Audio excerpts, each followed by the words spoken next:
Welcome back to r/neighbors from hell, where people share stories about their crazy neighbors. And if you're new to my channel, please don't forget to subscribe to join our amazing community. And without any further ado, let's dive right into the stories. And the first one is titled, "My neighbor built a 7-foot spite wall and the HOA helped me win." The next door neighbor and my dad have this old enmity because of a small invisible line between our house and theirs outside in the street. Even though any space past a gate or fence is public property, and the neighbors were complaining that our trash bags were getting onto their grass. To define that line, my dad built a 2-foot concrete wall, kind of like the Great Wall of China or the Berlin Wall. You get the idea. Fast forward a few quiet years later, the neighbor starts building a new wall directly next against the dining room wall. The entire side stretches about 60 feet long.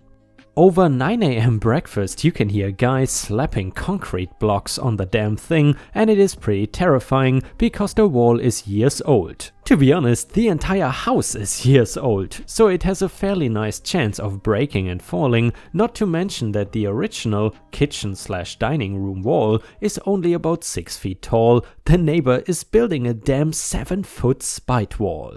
Because my dad oversaw the reconstruction of the house, he is also an engineer by the way, he knows the ups and downs and laws of house construction in our area. But just to be sure, he asks my lawyer godmother for some legal help and the rules from the Homeowners Association HOA engineers as well. So, you cannot build a wall over 6 feet without a permit, and if you start building over 6 feet, either you've got a hefty fine to pay and get a permit, or it gets knocked down, pay a fine, get a permit and restart construction. Then he knocks on the neighbor's door and asks about the wall. The guy that comes out is the son, and he is pretty chill to talk to.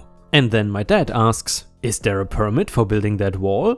This is because you need a permit to build anything over 6 feet tall. The son didn't say anything, but he said he will ask his mom. The mom comes out wondering what the hell is going on, and my dad politely asks what is up with the wall. Mom says it's fine and dandy until my dad asks mom if they have a permit for the wall. She says they don't need one. Politely, my dad tells mom that they need to get a permit for it. Of course, he said he is willing to wait until they get a permit and that this is just a small warning, and he goes on his merry way. He clarifies he only asked if they had a permit. He didn't say anything about what happens if they didn't get a permit, and the HOA engineers found out. A month passes and he is back, this time with a recorder. He again asks if they have a permit for the wall, and mom immediately snaps at him. Obviously they don't have a permit yet. She cusses at him, screaming for him to get out or she will sue him for invading the house and her privacy. Well, what can you do but get out if a Karen starts complaining at you? Anyway, my dad reconsults the lawyer and the HOA engineers to make sure that all the information he's got is correct. Oh, and the lawyer told him that swearing or cursing someone can be taken against you, hence the recorder. And he goes back to the neighbor's house 2 weeks later with a HOA engineer. This conversation I heard from inside the house. My dad, speaking normally, couldn't hear, probably asking if they had a permit again. Mom, "Of course not, we don't need one." As in, legit screaming at the top of her lungs. My dad, "Then you wouldn't mind if the HOA engineer inspects that wall of yours, right?" And I was like, damn. And me and my mom were giggling inside the house. The HOA engineer confirmed that this was a 6-foot wall they were building and that they didn't have a permit. I guess the neighbor thought it was cheaper to knock it down, pay a fine and have it rebuilt rather than pay the hefty fine. We could hear the wall getting torn down a few weeks later, or, of course, the HOA engineer said it was the only thing they could do. Oh, and the recorder? He didn't even use it anymore. The stupid reconstruction of the wall was enough music for him. And I gotta admit guys, in this scenario, the HOA might have just been, for once, actually been useful. Although to me it seems like a 6-foot wall compared to a 7-foot wall is not that much of an improvement, because I really wouldn't like a 6-foot wall directly across from my kitchen or dining room window. What do you think about this story? Do you think that OP did the right thing in contacting the HOA? Let us know in the comments. And the next one is titled, Downstairs Neighbor Complained That We Are Too Loud. I recently submitted a malicious complaint that happened a long time ago. This one is a bit more current. I currently live in a 3-story apartment building with my wife, pregnant with our second child, and my almost 2-year-old daughter.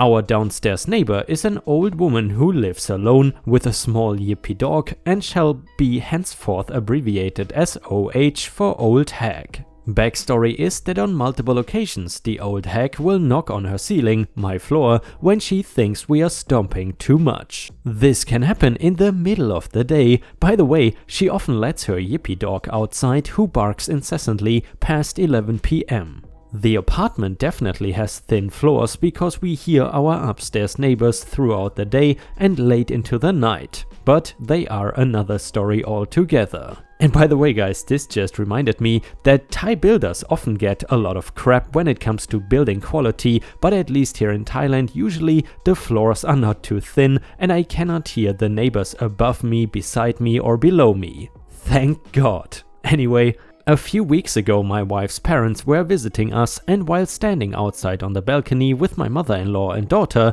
Old Hag walks outside her terrace with the yippy dog. The conversation went something like this. Old Hag: "Oh hi, are you my upstairs neighbor?" Me: "Yep, we live here, just me, my wife and our daughter," I said as I motioned to my daughter for her to see the cutie. OH: "Oh, I thought it was an African-American man who lived there." Me: "I am very white. No ma'am, not to my knowledge. We have been here for a little over a year now." "Oh, I see. Well, it was nice meeting you. Gotta go help inside," and took the opportunity to leave. She speaks to my mother-in-law for another minute as I go back inside to help my wife with some lunch preparations. Not 2 minutes later, my phone rings. It is the apartment complex's front office management saying our downstairs neighbor is reporting a noise complaint and we are too loud. In my mind, excuse me? The effing hag said what? She could have said it to my face and asked like a decent person, but that was just low. My wife and I are pissed, so we go to the front office to let them know that it is absurd of her to complain at 2 in the afternoon about footsteps. We were not playing music or anything, just hanging out around the house with the in-laws and kiddo. Property management confirms that she is in the wrong, and county regulations state that normal noise times are from 10 a.m. to 11 p.m. and as long as we are not being excessively loud, like throwing a party, she cannot complain. Fast forward to yesterday. I get home late, around 9 p.m. with my daughter. My wife doesn't get home till 9:30. We both often work late shifts at our jobs. And my mom watches my daughter during the day, so I keep her awake to see mommy for a bit before bed. Wife gets home and we hang out in the living room for a little bit, and my daughter wants me to chase her, so I do. She loves playing Gonna Get You. It is about 9:40 p.m. and quiet hours only start after 11. Within a minute there is a pounding knock on our floor for a full minute without stopping. This absolutely terrified my daughter, who is not quite 2 yet, but she is very verbose, since she didn't understand what was happening. She starts crying and wailing, saying, "All done knocking, all done knocking," crying and repeating this mantra even through bedtime songs. It took her almost an hour to calm down from this and finally fall asleep, with the last thing she mutters being, "All done knocking," one last time as she falls asleep. This old hag is traumatizing my kid, who is learning to walk/run, and I'm not having it. So we go to bed and I go to the property management office first thing this morning, let them know what she did to my child the night before, and showed them a recording of her reaction to it saying "all done knocking" as I was trying to sing her to sleep, and another video of her wailing her eyes out, clearly terrified as my wife held her before going to bed. Management agreed that old hag is wrong here and is going to kindly let her know that she is not allowed to knock on my floor during non-quiet hours. If she does, I have the right to call the police on her for harassment. I'm even considering filing a restraining order if she does it again. Well, the MC is now about to start. From 10 AM to 11 PM whenever my wife and I are home, we are no longer going to watch our step as we have been in the past. We know how awful it is since we constantly hear our upstairs neighbors stomp around, so we tried to be extra careful up until now. However, not anymore. She made my daughter cry and in turn really stressed out my pregnant wife, giving her anxiety. She is gonna pay for it. From 10 AM to 11 PM, the elephant parade is officially in town. After that, quiet time it is. Edit, no knocks from her yet, which I am fine with. We still try to be good neighbors despite our outrage, so we keep the day stomping a little subtle. Not doing anything like the guys in the neighbor noise as an art form video, as amazing as that is. Just an accidental big stomp or dropping something heavy randomly here and there throughout the day. I feel this maximizes the effect as it is a very loud that should disrupt her otherwise quiet time more so than a continuous noise, ensuring she doesn't get used to any amount of noise. We used to also stop my daughter if she started bunny hopping or running around too much, but not anymore. We are within our allowed noise time, so she has full freedom to run and jump as much as she wants. I especially encourage her to run laps through our open kitchen floor, which is tile for extra noise while we were home during the day this weekend.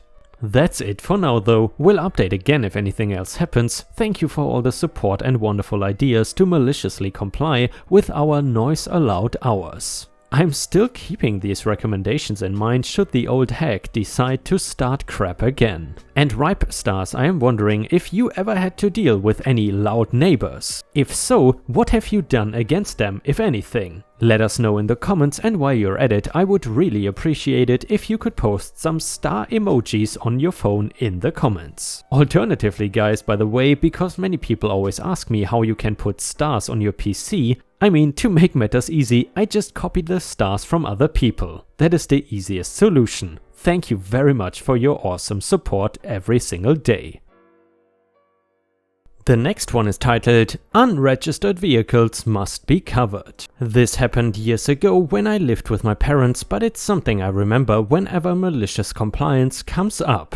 My first car was an '88 Jeep Wrangler that I bought off my brother in 2003. A Wrangler is a hell of a first car for a teenager, but there was a reason I could afford it. Neither my brother nor the previous owners had been kind. By the time I decided on a college 2 years later, the list of repairs needed was beyond what I was willing to put into it. Not to mention parking fees, I decided I wouldn't be taking it with me, but it was a sweet ride. 4 out of 5 speed out of a 91. And no one was ready to part with it, so my dad decided to park it on the side of the house for the time being.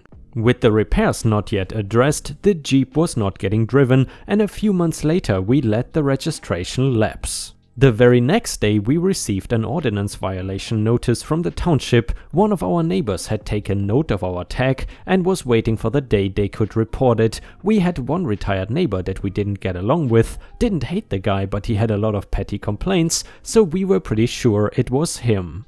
Well, we were upset, but my dad was ready to move a car out of the garage and put the inoperable Jeep in its place to appease the neighbor and put us in compliance. That's when I took a closer look at the ordinance and realized it specified that unregistered vehicles are not to be parked next to the house uncovered. No specific type of cover required, just some cover. So we went out back and got our dirtiest tarp, slung it over the Jeep, and pinned it down with rocks. Our reasonably nice, if somewhat rusty, Jeep had been replaced by a mystery lump covered with a dirty tarp, and that was compliant. We were more annoyed that he has called the township on us than anything else. After a few weeks of smug satisfaction, we did finally sell the Jeep. I don't live there anymore, but I don't think my parents have had a complaint since. Hopefully that neighbor crosses the street and talks to them about problems now. And you know, Ripe Stars, usually when I read these malicious compliance stories, one thing that always comes to my mind is the following: be careful what you wish for. Some people are simply geniuses when it comes to malicious compliance and petty revenge.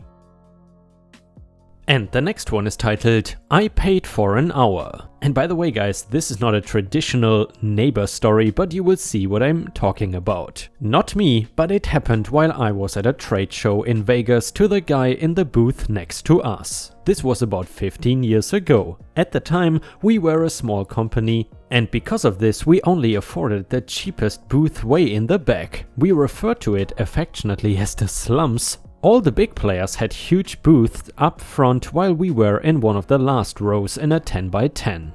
If anyone has set a booth up at one of the big trade shows, you know the unions run them very hardcore. Any little extra you want is a cost. You can't do anything yourself. It is amazing even at that time what things cost. Internet power, carpet for your booth, etc. Well, the first day is all vendors and a crap show. Some people are there all day setting up. We showed up at noon, spent about 30 minutes setting up, and then went off to get a drink. We met the guy next to us who was all by himself as we were leaving. We shot the crap for a minute and then bounced. To see a trade show go from the vendor setup to a functioning show with booths and everything is a sight to see. The first day is dodging forklifts, people, and getting lost because there isn't much order yet. The next day things are cleaned up, signs are up, and everyone is ready to go. So we stroll in about an hour before the start the next day. We have our coffee, sit down, and we're about to talk about the antics we had the night before when the guy we met yesterday asks us if we want to hear a good story, and he begins. So what the unions do at the end of the day is pick up all the garbage and vacuum all the main aisles. What they don't do is clean up each individual booth. That costs extra. Our neighbor set up his booth and then noticed his 10x10 carpet was a mess. He leaves his booth in search of a vacuum cleaner and eventually tracks down a union guy and asks to borrow a vacuum cleaner. The guy says he will send someone over. Great. An hour later, a union boss shows up and says he has to pay for a minimum of an hour for someone to vacuum his booth. Our newfound friend says this is ridiculous since it should take less than a few minutes. The guy says sorry, those are the rules. Our friend is pissed, but his booth is messy, and so he agrees. Another hour goes by and a guy with a vacuum cleaner and work order shows up for him to sign. Something like $100 to get his booth vacuumed. He signs and the guy gets to work. Literally a minute or two later and the guy is done and starts to pack up. Our friend asks him what he is doing. The guy says his work is done. My friend tells him it is not. He is paying for an hour and he will get his hour. Union guy is pissed and goes to get his boss. A little while later, the boss comes back and asks what the issue is. My friend shows him the work order, says he is getting charged for an hour and the guy has only spent about 2 minutes worth of work vacuuming. He wants his full hour. The boss looks at him, looks at the paperwork, sighs, looks at the union guy and tells him to get back to work. That guy vacuumed the carpet for an hour while our friend watched. He said it was the biggest F you back to them and well worth the money for the cleanest carpet at the show. To this day, it's a story I think of when I go to trade shows and see the small 10x10 booths. I still have a good chuckle. Next one, mailbox drama. Hi all, I don't know if this qualifies as neighbors from hell, but it was sure annoying. I live at the end of a cul-de-sac, so my frontage is less than 40 feet. I have about 5 feet of space for my trash and then my double drive, then a couple feet where my mailbox is, and then 3 feet to the light pole that is the property line divider. My next door neighbor was a single mom with boys, no issue, so was I. Mine is grown though. Then my neighbor placed a basketball hoop and base in the 3-foot space between my mailbox and the light pole on my property. It became the neighborhood hangout. Within a week my mailbox was dented. I took a picture, another week and I came home and it was knocked over. I took a picture. I asked her and her kids to try to be more careful. I got some quickcrete and re-cemented it. Weeks later it is on the ground again. I asked her and her kids to try to be more careful. I once again took a picture and I re-cemented it again. Within a week it is on the ground and tossed back into my yard, because it must have been in the way or something. So I took a picture, re-cemented it again and asked them to move the hoop. She said it is not her kids, it is the neighborhood kids and she cannot do anything about it. During this wonderful period, we each had met our SOs, who get along well by the way. Now I was also dealing with noise from them. They planted rose bushes on my side of the property line, and I've had to return their dogs to them multiple times and just tossed their dog poo back into their yard. The end of the standoff came when they didn't just knock over the mailbox and post, they broke the post. The wood was splintered and not salvageable. I took a picture, I asked them to replace it. She was all apologetic at first, and then an hour later showed up at my door and said her new husband said it was not their fault because it was the neighborhood kids. Oh really? I started looking at fences. My backyard is completely enclosed with a 6-foot privacy fence, so I was looking for something to tie into that and go to the curb, no sidewalks. Before I built a fence, I wanted an accurate survey, so my SO made some calls. Turned out the best surveyor in town was the same guy that laid out our subdivision 30 years ago. He pulled all his old notes and was able to quickly find the markers and mark the property line. Meanwhile, the neighbor watched from her porch. They got the point, especially when my SO and I tipped over their basketball hoop of our property and into the cul-de-sac and then dragged it over to partially block their driveway. We never did build the fence. They moved the hoop to the other side of their driveway and replaced my mailbox post. Her SO did ask that we would notify them before building a fence so they could move the rose bushes. And we said okay, so they are still there and we all studiously ignore each other.